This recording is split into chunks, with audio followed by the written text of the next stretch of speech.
Babbitt originally had the name Sub Pop when he was living in Olympia, I think. He had a sort of cassette fanzine network where he put out these little compilation cassettes of local bands. He was interested in making it a vinyl magazine.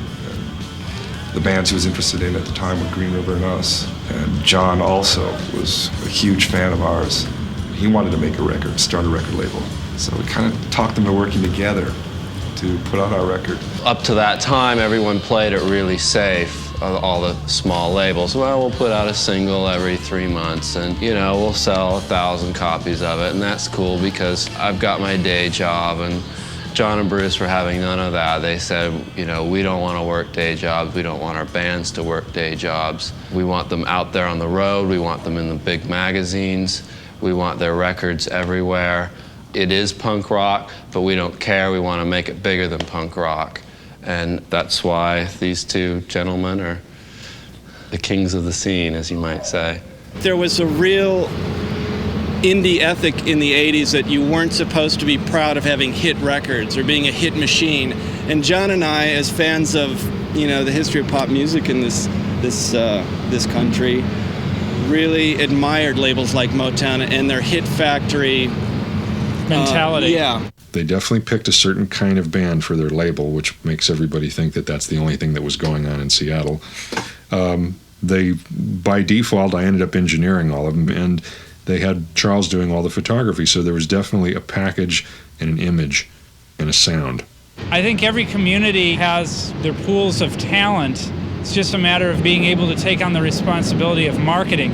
You know, I'm a failed pop musician myself, so... You know, I kind of decided, well, I'm going to play in crummy band after crummy band. I may as well rep some of these bands who might have a chance at doing something. And basically he said, hey, you sing about dogs, you sing about being sick, you got a shtick, it'll take you to the top. And he basically gave us like 5 chords, but he said don't use more than 3 within one song.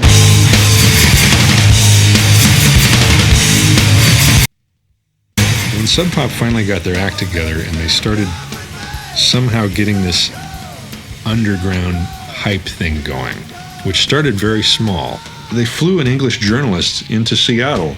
Or took him to see a Mudhoney show and gave him some singles and, you know, had him meet everybody. And he went back and wrote a big article in one of the English music papers, and that sort of started this big frenzy in England. And it just seemed like it was a worthwhile business move, so we... Yeah, and fortunately Everett was a brilliant enough guy that he could piece together a story that essentially sold the world on Seattle. Love me, I'm rich! Now my baby can't come with me! Sub Pop, the hype machine, and we went along with it. It seemed pretty funny at the time. They didn't really hype their bands, they hyped their label, which is a much different thing, and a much more original thing. It gave a record this desirability, this perhaps fictional desirability, but nonetheless it made the collectors try and get a hold of these things and made people talk about them. So a lot of people talked about Sub Pop and how cool their records were and how cool the packaging and the bands were cool, and oh, you can't get the record, it's worth a lot of money already. People started looking for the Seattle sound the same way that DC and Boston, New York and LA and all those places had this crazy little identity all of their own. Seattle started getting its own identity, and Sub Pop decided to exploit that. What you actually see happen